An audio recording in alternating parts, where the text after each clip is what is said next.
Hello दोस्तों। तो आज हम कोऑर्डिनेशन कंपाउंड के पीवाईक्यू डिस्कस करना स्टार्ट कर रहे हैं आज से। तो पहला पीवाईक्यू 2030 में क्या पूछा गया है?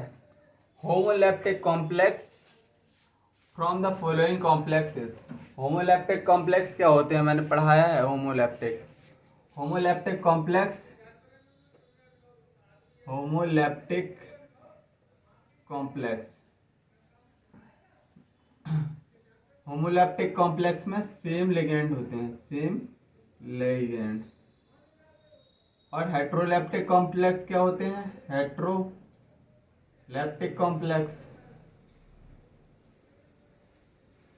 हेट्रोलैप्टिक कॉम्प्लेक्स में डिफरेंट लिगेंड होते हैं, डिफरेंट लिगेंड।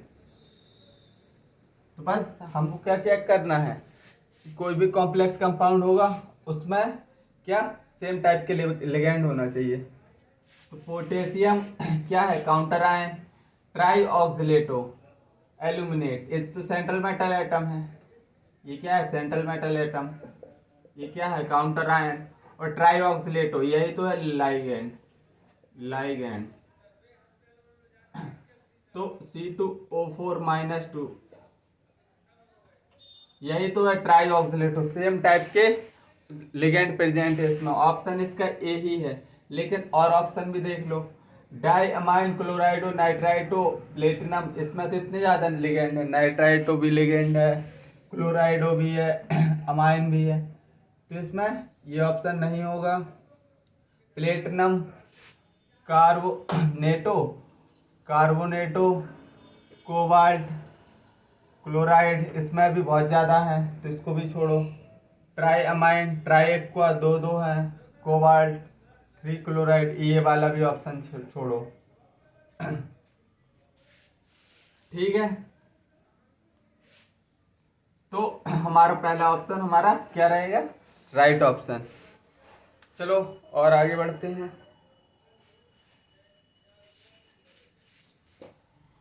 2023 में एकदम सिंपल क्वेश्चन आया था।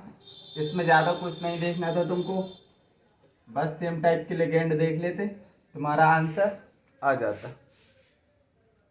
चलो दूसरा क्वेश्चन क्या पूछा गया है हमसे? Which complex compound is most stable. 2023 में पूछा गया है। Which complex compound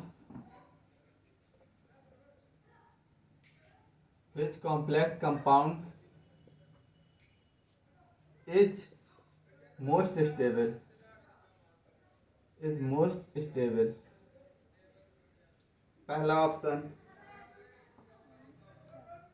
cobalt NH3 का होल 4, H2O, Br और NO3 का होल ट्वाइस।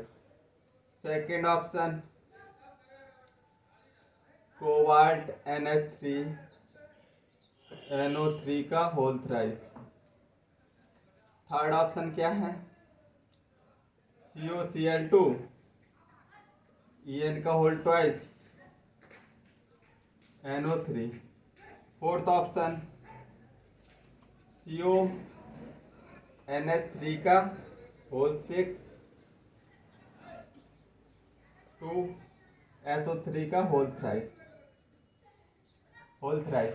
तुमको क्या बताना है? Most stable. तब हम कॉम्प्लेक्स कंपाउंड होते हैं और उसकी स्टेबिलिटी कैसे चेक करते हैं? उसके लिगेंड देख के, स्ट्रॉन्ग फील्ड लिगेंड है, वीक फील्ड लिगेंड है, उसका सेंट्रल मेटल एटम किस तरह का है, बहुत सारे फैक्टर देखते थे। इसमें बेसिकली हम क्या चिलेट इफेक्ट भी देखते थे। इसमें हम देखने वाले हैं चिलेट इफेक्ट। इसमें देखने वाले हैं चिलेट इफेक्ट। तो इसमें देखना है कि कौन से ligand monodentate ligand basically chelate form नहीं करते, क्योंकि उनके पास एक लोन पेयर होता है। तो क्या बाइडेंटेड ट्राइडेंटेड लिगेंड क्या चिलेट फॉर्म करते हैं? तो इसमें देखो, पहला कोबाल्ट अमोनिया, ये तो मोनोडेंटेड है। H2O मोनोडेंटेड, ब्रोमीन मोनोडेंटेड, ये ऑप्शन नहीं होगा। इसमें अमीन नाइट्रेट ये भी नहीं करेगा फॉर्म। EN इथिलीन डाइअमाइन, ये क्या है, बाइडेंटेड है।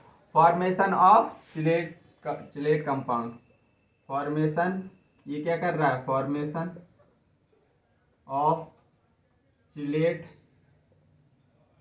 कंपाउंड। तो ये क्या होगा, ये मोस्ट स्टेबल होगा। इसमें भी ये क्या है, मोनोडेंटेड लिगेंड है, ठीक है। तो हमको क्या देखना था इसमें, चिलेट इफेक्ट देखना था। तो आई थिंक ये क्वेश्चन भी बिल्कुल सिंपल था, समझ में आया होगा। चलो आगे बढ़ते हैं।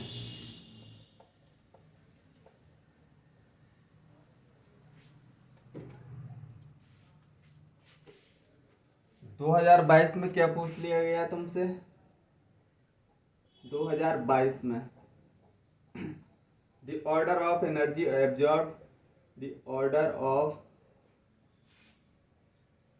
एनर्जी एब्जॉर्ब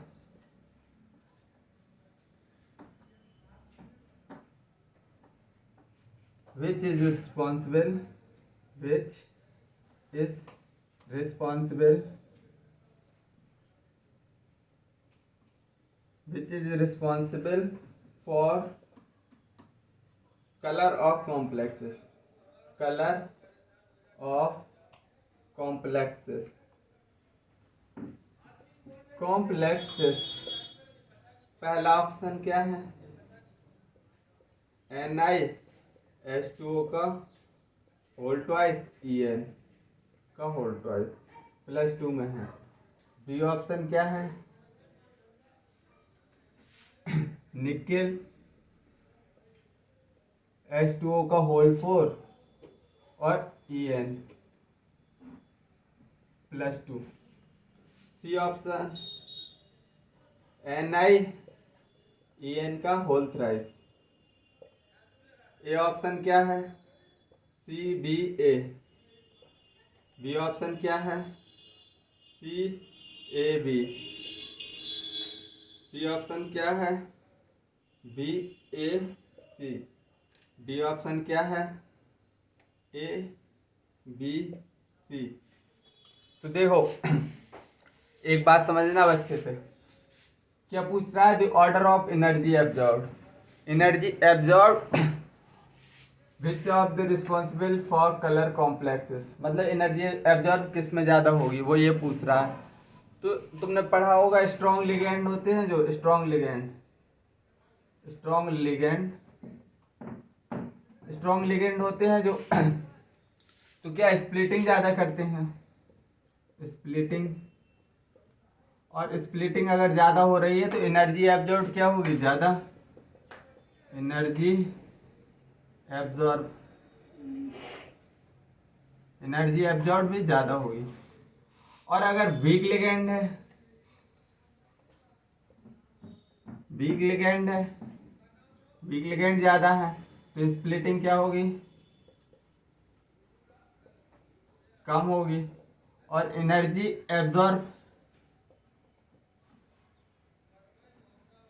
एनर्जी एब्जॉर्ब भी कम होगी, ठीक है। तो इस कंसेप्ट पे हमको क्वेश्चन करना है। तो इसमें देखो तुमको एक ऑर्डर याद करवाया था, आई बर्बादी सनी कल से फरार, ओ एक्सुलेटर पानी नशा इन कनाडा कोलंबो।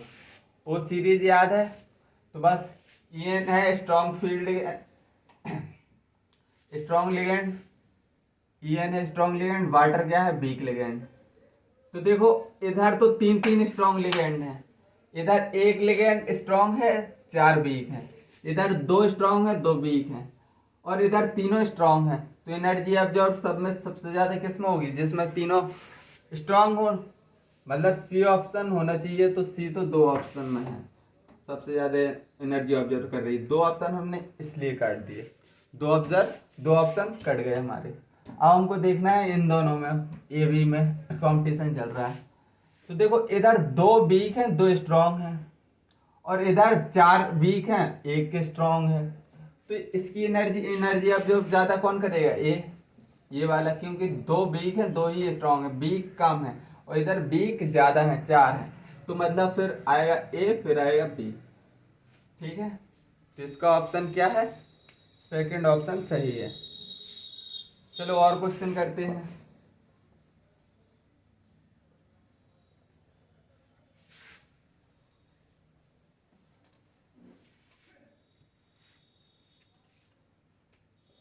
2022 में एक और क्वेश्चन क्या पूछा गया, 2022 में असर्शन को मैं ए से डिनोट कर रहा हूँ। असर्शन रीजन बेस्ड क्वेश्चन आया था। The metal carbon bond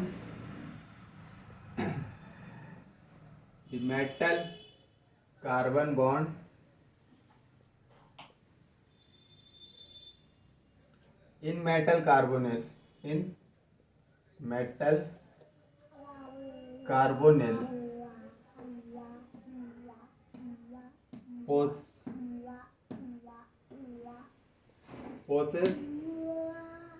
both sigma and pi character। Reason क्या है, the ligand to metal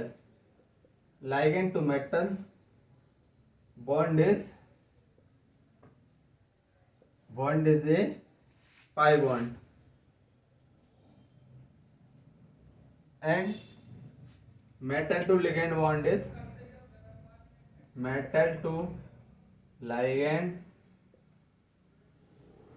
bond is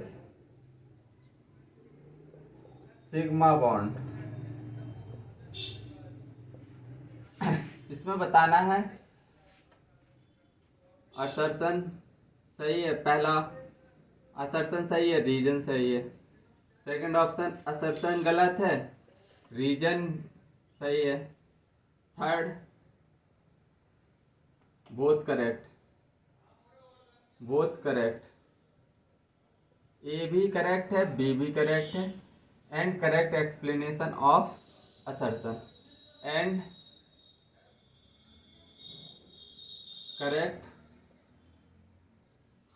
correct explanation of A. Fourth option both incorrect, A and B both incorrect. ये हमारा क्या है, option है। तो देखो metal carbon bond in metal carbonyl, तुमको मेटल कार्बन बॉन्ड बेसिकली इधर मैं सब बता रहा हूँ, टेंशन मत लो। कॉम्प्लेक्स कंपाउंड बनाने की टेंडेंसी कौन सी मेटल की होती है? ऑब्वियसली डी ब्लॉक के एलिमेंट कॉम्प्लेक्स कंपाउंड बनाते हैं। क्यों बनाते हैं? क्योंकि उनके पास क्या होता है, वैकेंट ऑर्बिटल प्रेजेंट होते हैं, तभी तो वो कैटालिटिक प्रॉपर्टी वगैरह शो करते हैं कॉम्प्लेक्स कंपाउंड का फॉर्मेशन, क्योंकि उनके पास क्या होता है, वैकेंट ऑर्बिटल। तो मेटल कार्बोनिल बॉन्ड बनेगा तो ये जो मेटल होगा ये डी ब्लॉक का मेटल होगा, और कार्बोनिल कोई भी ले लो, CO ले लिया मैंने। देखो ये सेंट्रल मेटल एटम है, मतलब मेटल डी ब्लॉक एलिमेंट है, तो इसके पास अनपेयर्ड वैकेंट ऑर्बिटल होगा। इसके पास क्या है, वैकेंट ऑर्बिटल भी है, तो ये समझ लो वैकेंट ऑर्बिटल है। अब कार्बोनिल है, ये कार्बोनिल है। कार्बोनिल के अभी देखना, इसको मैं अच्छे से समझा रहा हूँ। कार्बन के पास, इसके पास कितने इलेक्ट्रॉन हैं? 6 दूनी 12 13 14 इलेक्ट्रॉन है, 14 इलेक्ट्रॉन। तो कैसे भरेंगे, sigma 1s, sigma star 1s, sigma 2s, sigma star 2s, pi 2p x, pi 2p y, pi 2p x है, फिर आएगा pi star 2p x is equal to pi star 2p y, और फिर sigma star 2p z।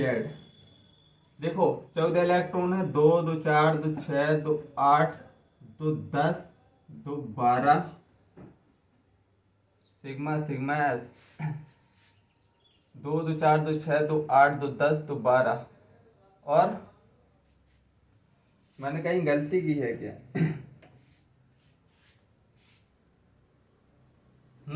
2pz नहीं लिखा है, sigma 2pz, sigma 2pz। तो 12 2 14 electron हो गए, और ये एंटी बॉन्डिंग मॉलिक्यूलर ऑर्बिट है, एंटी बॉन्डिंग मॉलिक्यूलर ऑर्बिट। ये सभी क्या है, खाली हैं। तो कार्बोनिल में, मेटल कार्बोनिल में एंटी बॉन्डिंग मॉलिक्यूलर ऑर्बिटल क्या होते हैं, खाली होते हैं। एनसीईआरटी में इस तरह स्टार लगा के खाली दिखाया गया है। और इसके पास, कार्बोनिल के पास लोन पेयर होते हैं, लोन पेयर। तो ये लोन पेयर डोनेट करता है सेंट्रल मेटल एटम को और सिग्मा बॉन्ड का फॉर्मेशन करता है। और जो सेंट्रल मेटल एटम है ये अपने लोन पेयर, ये अपने लोन पेयर क्या करेगा, इस बैकेंट ऑर्बिटल में देगा और पाई बॉन्ड का फॉर्मेशन करेगा। ये अपने लोन पेयर क्या देगा, इधर बैकेंट ऑर्बिटल में देगा और पाई बॉन्ड का फॉर्मेशन करेगा। ठीक है, तो इतना कंसेप्ट चमका, आप समझ में आ जाएगा तुमको पूरा। Assertion reason, the metal carbon bond in metal carbonyl possess both sigma and pi, बिल्कुल सही है। मेटल कार्बोनिल पूछा है ना, metal carbon bond in metal carbonyl both sigma and pi bond होते हैं, बिल्कुल होते हैं। अब ligand to metal, ligand to metal ये क्या है, लिगेंड, लिगेंड ही तो है। कार्बोनिल क्या है, लिगेंड है। Ligand to metal bond is, ligand से metal bond is pi bond, बिल्कुल गलत बात। सिग्मा बॉन्ड बन रहा है, ligand to metal sigma bond बना रहा है, ये अपना लोन पेयर डोनेट करके सिग्मा बॉन्ड बना रहा है। और मेटल टू लिगेंड, ये सेंटर मेटल एटम है, इस पाई बॉन्ड नहीं, ये सिग्मा बॉन्ड बना रहा है। मतलब एक ऊपर वाला सही है और नीचे वाला गलत है, मतलब असर्शन सही है, रीजन, रीजन, अरे यार ये वाला ऑप्शन नहीं होगा, सेकंड ऑप्शन होगा, सेकंड नहीं, असर्शन सही है, रीजन गलत है, सेकंड ऑप्शन होगा हमारा। ठीक है, तो इसको मैंने बहुत अच्छे से समझा दिया है, आप कोई मत भूलना, ये सब बहुत अच्छा क्वेश्चन है, अच्छा क्वेश्चन मानेंगे मैं तो इसको। आई थिंक तुमको भी समझ में आया होगा, बिल्कुल क्रिस्टल क्लियर।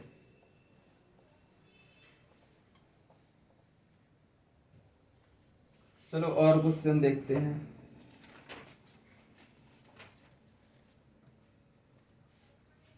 दो 2021 में क्या पूछा गया है, 2021 में ethylene diamine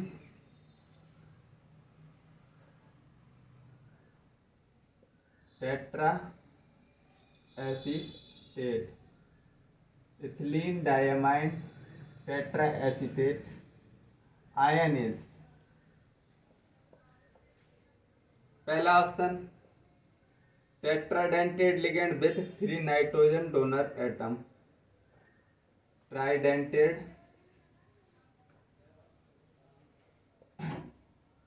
ट्राइडेंटेड ligand with 3 nitrogen, with 3 nitrogen donor atom, second option hexadentate ligand, hexadentate ligand, hexadentate ligand with 4 oxygen, with 4 oxygen and 2 nitrogen donor atom, donor atom, third option unidentate ligand, unidentate ligand, fourth option bidentate ligand, bidentate ligand with 2 nitrogen donor atom, 2 nitrogen donor atom। बिल्कुल simple है यार, इसका answer आना ही चाहिए सबका, ये बिल्कुल simple question है। ये क्या क्या है, बिल्कुल यार रद्दी क्वेश्चन है यार। Ethylene diamine, ethylene diamine tetra acetato, ये तो बता ही देना यार, इसमें कोई गलती मत कर देना। इथिलीन डाइअमाइन टेट्रा एसीटेटो का स्ट्रक्चर बनाओ। इथिलीन डाइअमाइन टेट्रा एसीटेटो,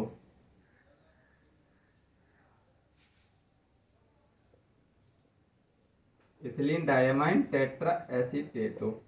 तो देखो ये क्या है, बेसिकली इसके पास 6 जगह से ये अपना लोन पे डोनेट कर सकता है, 1 2 3 4 5 6, मतलब इतना तो कंफर्म हो गया। ईडीटी हेक्साडेंटेड लिगेंड है, हेक्साडेंटेड लिगेंड है, तो सेकंड ऑप्शन में दिखाई दे रहा है हमको हेक्साडेंटेड लिगेंड है। अब क्या बोल रहा है, 4 oxygen ligand with 4 oxygen and 2 nitrogen donor atom, बिल्कुल सही बात है। इधर से ये लोन पे डोनेट करेंगे अपने, और इधर से 4 जगह से ऑक्सीजन डोनेट करेंगे। देखो लिखा है 4 oxygen and 2 nitrogen donor atom. अरे भाई कुछ बुझा रहा है, ये सब नोट में लिखवाया है, तो इसको तुम ऐसे नहीं बोल सकते सर नहीं करवाया। भाई करवाया है, बहुत अच्छे से करवाया है। चलो खैर, जिसने लेक्चर्स देखे होंगे उसको फटाफट क्वेश्चन बन रहे होंगे। ठीक है भाई, लेक्चर्स देख के आओ, लेक्चर देखो। मैं ये नहीं बोल रहा कि मेरे ही लेक्चर देखो। अगर प्रीवियस ईयर क्वेश्चन करने को बैठ रहे हैं तो एक बार मिनिमम तुम्हारा चैप्टर पढ़ा होना चाहिए। एक बार पढ़ के रिवाइज करके फिर क्या करना है, खुद से ट्राई करना है। पहले अप्रोच तुमको अपनी मारनी है, बाद में दूसरों का सलूशन देखना है। ठीक है। 2020 में क्या पूछा गया है, which of the following is the correct order of increasing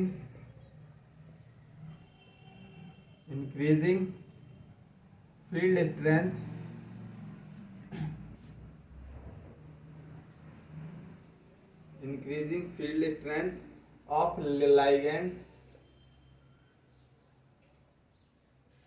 to form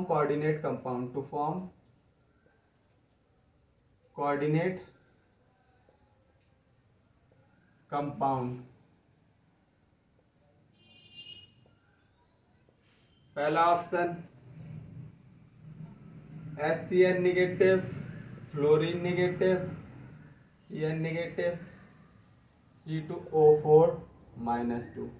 second option F negative, HCN negative, C2O4 -2, Cn negative. Third option क्या है, Cn negative, C2O4 -2, HCN negative, fluorine negative.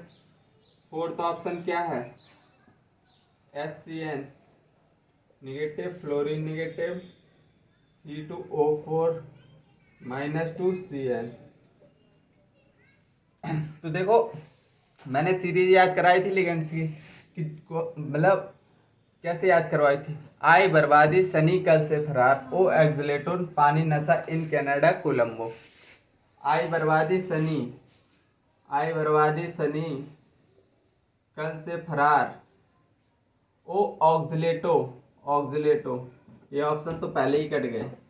ओ ऑक्सलेटो, फिर आया ऑक्सलेटो, ओ एक्सलेटो पानी नशा इन कनाडा कोलंबो, कनाडा आ गया। तो अगर तुमको सीरीज याद होगी तो तुमको क्वेश्चन बन जाएगा। डायरेक्ट सीरीज से 2020 में क्वेश्चन पूछ लिया था, तो इसमें क्या करना है, एनसीईआरटी को रीड करना है। एनसीईआरटी को एक बार तो मिनिमम रीड करना ही है। इसमें एनसीईआरटी ज़्यादा पढ़ने की ज़रूरत नहीं है, उसमें जो सॉल्व्ड एग्जाम्पल वगैरह उधर से देखना है, और मतलब एक बार रीड लगा लोगे। हाँ, इसमें उतना ज़्यादा मतलब मैं नहीं बोलूँगा कि बिल्कुल एनसीईआरटी रटो, ऐसा कुछ नहीं। इसमें पूरा कंसेप्चुअल है, कोऑर्डिनेशन कंपाउंड पूरा कंसेप्चुअल है, और इसमें रटने वाली ज़्यादा बातें नहीं हैं। ठीक है, तो इसको सिंपली एक बार एनसीईआरटी की रीडिंग लगा लेनी है 1 टाइम, और बकाया तुम्हारे नोट से खेल हो जाएगा, क्योंकि ये सब जितने क्वेश्चन आएंगे सब कंसेप्ट बेस्ड आएंगे। कंसेप्चुअल क्वेश्चन आ रहे हैं, तुमने देख भी लिए हैं, सब कंसेप्चुअल क्वेश्चन थे। तो सब कंसेप्चुअल ही आएंगे। हाँ ये सीरीज है, ये तो याद करनी ही पड़ेगी, क्योंकि इसके बगैर तुमको strong field ligand weak field ligand में अंतर करना नहीं आएगा। तो ठीक है, डिफरेंस करने के लिए स्ट्रॉन्ग फील्ड लिगेंड है, वीक फील्ड लिगेंड है, ये पेयरिंग अभी मैं आएंगे वो वाले क्वेश्चन। पेयरिंग होती है स्ट्रॉन्ग फील्ड लिगेंड में, वीक फील्ड लिगेंड में पेयरिंग नहीं होती है, तो इसलिए ये तो सीरीज याद करना ही पड़ेगा तुमको। तो चलो आज के लिए बस इतना ही रखेंगे, और यार मेहनत करते रहो इसी तरह आगे बढ़ो अपनी ऊंचाइयों को, मतलब जो लक्ष्य बनाया है वो प्राप्त करो। और mummy papa is best motivation यार, उनको देखो और उनके जो कंडीशन फाइनेंस कंडीशन है वो देखो, और उससे मोटिवेशन आना चाहिए, किसी की बातों से नहीं। मोटिवेशन एक्चुअली पानी का बलबुला टाइप का होता है। पानी में एक बलबुला फूलता है ना, थोड़ी देर में फूट जाता है। मोटिवेशन सेम उसी तरह है कि थोड़ी देर के लिए मोटिवेट हो जाओगे, और 5-10 मिनट में आज तुम्हें ये फोड़ दूंगा, वो फोड़ दूंगा, ये कर दूंगा, वो कर दूंगा, बस 5-10 मिनट में तुम्हारा मोटिवेशन गायब हो जाता है। तो सेल्फ मोटिवेटेड रहो। ठीक है, आज के लिए इतना ही। बाय, जय हिंद, टेक केयर।